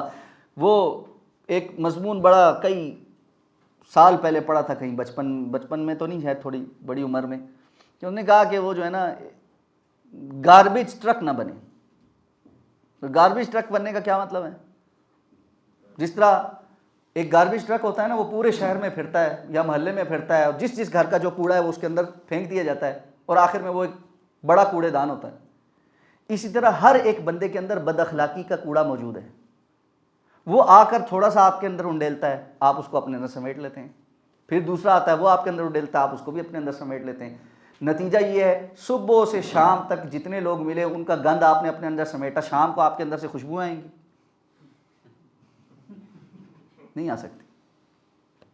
اس کی غیبت، اس کی چغلی، اس کی بدگمانی، اس کا جھوٹ، اس کی بد اخلاقی، اس کی گالی، حتیٰ کہ ٹریفک سگنل پر بھی دوسروں کے ساتھ لڑ رہے ہیں، اس کی بات لے لی. کوئی تھوڑا سا غلط مڑ گیا، اس نے وہ گاربیج آپ کے اوپر چھوڑا، آپ نے یہاں سے بے تباہ کر اس کی ماں بہنیں کی. کیا ہے؟ تو شام کو جب گھر جائیں گے نا تو وہ سارا ٹرک جو ہے نا وہ بیوی بچوں کے اوپر انڈے لے کوڑے کا. اور یہ ہو رہا ہے ہمارے ہاں. یہ خاتون پورا دن، بندہ باہر محنت کر رہا ہے، گھر سے باہر گیا ہے، 100 قسم کی ٹینشن سے معاملات بات ہے، یہ فونوں پر ادھر ادھر سے سنا کر پورا وہ گاربیج اکٹھا کر کے رکھا ہے. اب آئے تو صحیح ذرا ایک بندہ گھر، زبردست خوشبودار گفتگو تیار ہے، تو گھر میں سکون ہوگا؟ ہم گاربیج ٹرک ہیں، ہم یہ گند سمیٹتے ہیں اور اپنے گھر قریبی لوگوں کے اوپر جا کر انڈیلتے ہیں، تو ہماری زندگیوں کے اندر مہک آئے گی، رحمت اللہ کی نازل ہوں گی، کہاں سے خیر آئے گی؟ تو جواب پھر جب وہ تعفن اٹھے گا نا تو پھر پتہ کیا بات ہوتی ہے؟ اگلی بات کیا ہوتی ہے؟ کسی نے کچھ کرا دیا ہے. وہ جو کل آئی تھی نا گھر، لگتا ہے کچھ پھونک کے گئی ہے، وہ تعویذ کہیں دبا کے آئی، وہ فلاں یہ کر گئے، اور کسی کو یہ کرنے کی ضرورت نہیں ہے، آپ خود یہ کچھ کر رہے. یہ گند اندر سے صاف کر لیں، ادھر سے سنیں ادھر سے نکالیں، جانتی کریں. دنیا اللہ رب العزت نے بہت چھوٹی سی زندگی دی ہے، اس زندگی میں خیر کے بہت سارے کام ہیں کرنے والے.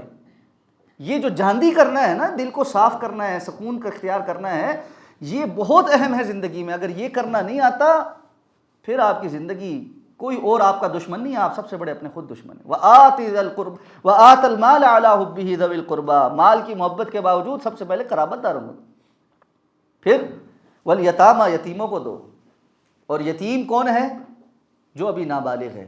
اللہ کے رسول نے فرمایا جب بلوغت ہو جاتی ہے تو یتامت ختم ہو جاتی ہے. ہمارے ہاں نا بڑے ایسے داڑھی رکھا ہوا بندہ آتا کہتا جی میں یتیم. بھائی تو کہاں سے یتیم ہے؟ ٹھیک ہے، تو یتیمی بلوغت کے بعد ختم ہو جاتی. والمساکین، اور مسکینوں کو. مسکین کون ہے؟ اب فرمایا وہ اپنے سبیل والسائلین، سائلین سوال کرنے والے ہیں. مسکین اور سائل میں فرق ہوتا ہے. سائل وہ ہے جو آپ سے مانگتا ہے. ٹھیک ہے، آپ صلی اللہ علیہ وسلم سے پوچھا کہ اللہ کے رسول یہ مسکین کون ہوتا ہے؟ آپ نے فرمایا مسکین وہ نہیں ہے جو لقمے دو لقمے کے لیے لوگوں کے سامنے ہاتھ پھیلانے کو محتاج ہو گئے، بلکہ مسکین وہ ہے جو اپنی تمام تر محنت کوشش کاوش کے باوجود اپنے پاس اپنی جائز ضروریات کے لیے وافر نہیں پاتا.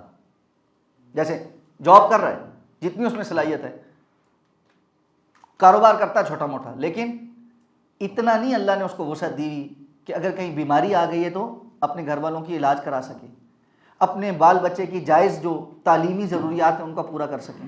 اور اس وقت ہمارے ارد گرد بہت سارے لوگ ہمارے گھروں میں کام کرنے والے، گھروں کے اندر جو ماسیاں ہیں، چوکیدار ہیں، ڈرائیورز ہیں، اسی طرح جو ہمارے، چونکہ اسلام آباد ہے بہت سارے سرکاری ملازمین ہیں، چھوٹے کیڈر کے جو ملازمین ہیں، وہ سارے کے سارے بیچارے مسکین ہی ہیں.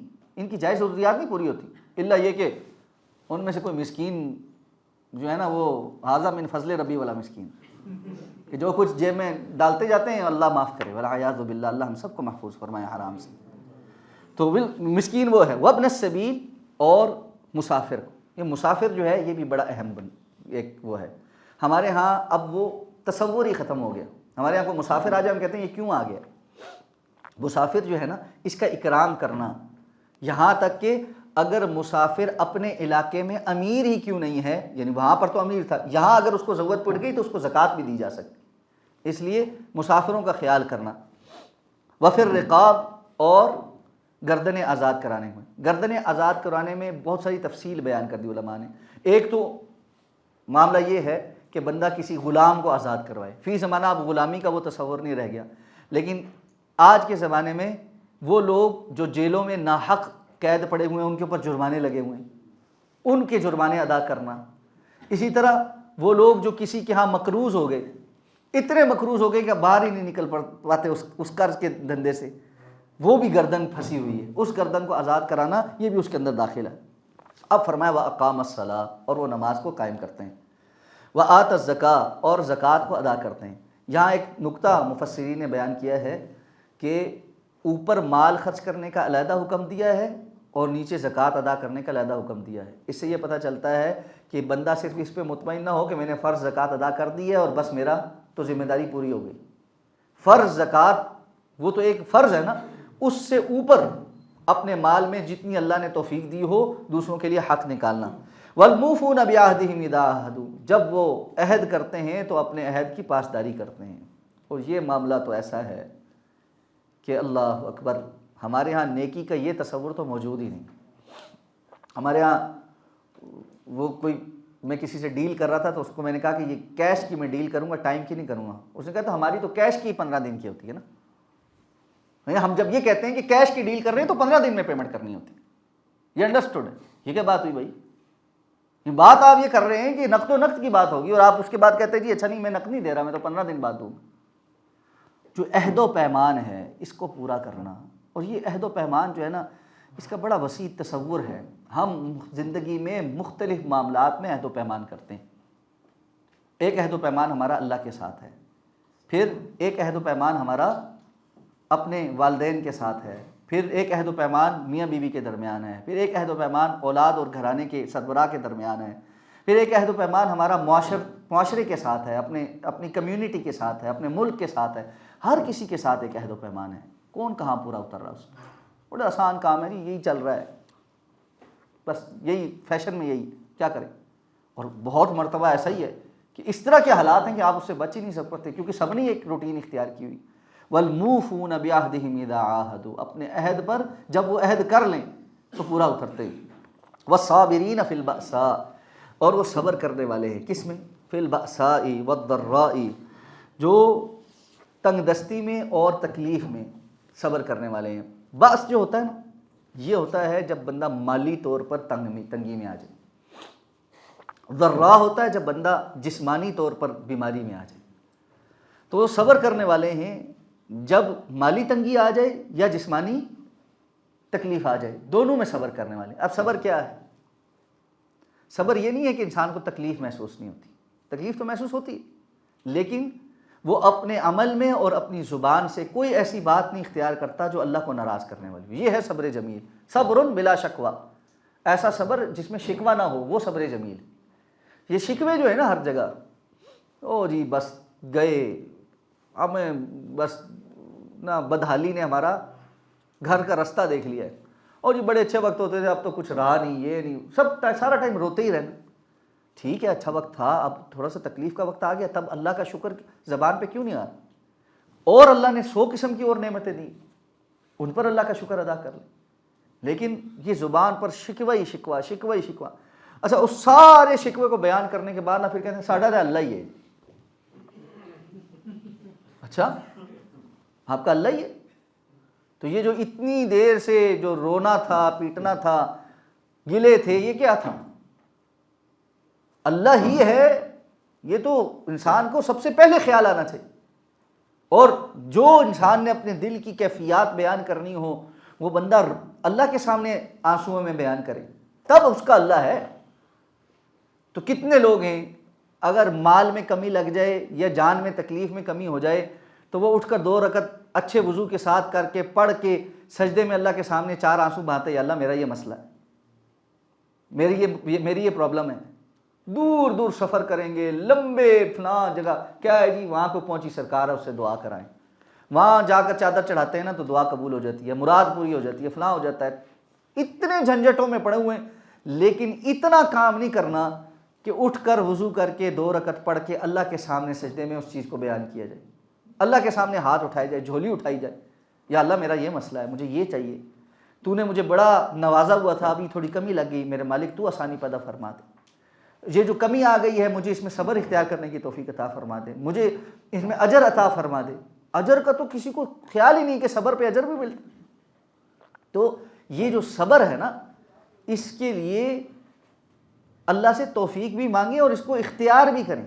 اللہ کے رسول صلی اللہ علیہ وسلم نے جو صبر کرتا ہے اس کو صبر مل بھی جائے، اس کو توفیق بھی مل جاتی.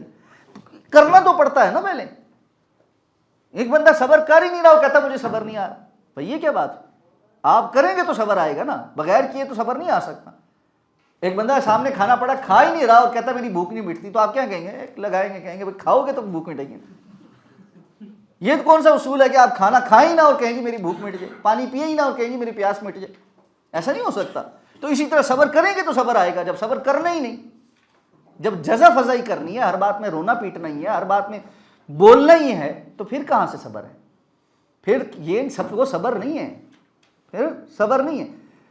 اچھا بعض لوگوں کو دیکھا ہے بول بول کے، تانے دے کر، گالیاں دے کر، بد اخلاقی اختیار کرنے کے بعد آخر میں بیٹھ کے نا جب بالکل سانپ ہانپ جائیں گے نا، پسینوں پسین ہو جائیں گے، اس کے بعد کہتے ہیں تینوں میری صبر دیا الگ سی.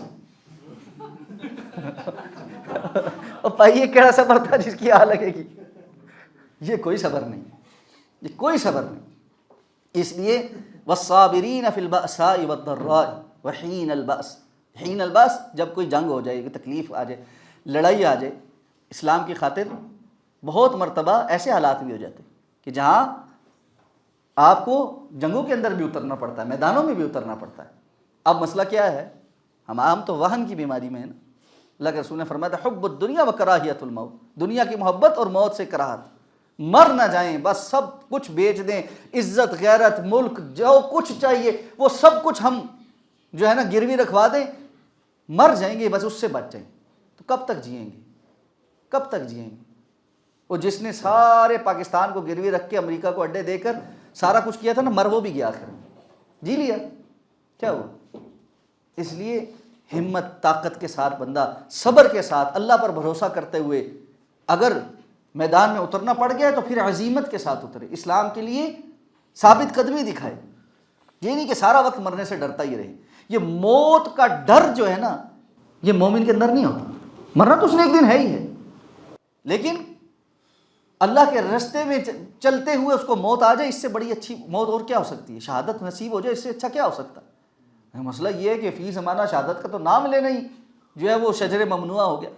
اور جی کیسی باتیں کرتے ہیں آپ کسی کو جگہ دعا منگوائے نا کہ یا اللہ ہم سب کو شہادت کی موت نصیب فرما، آمین کہنے والے بھی تھوڑے ہوتے، ہاں صحیح بتا رہا ہوں، جیسے انہوں نے ہمیشہ زندہ رہنا۔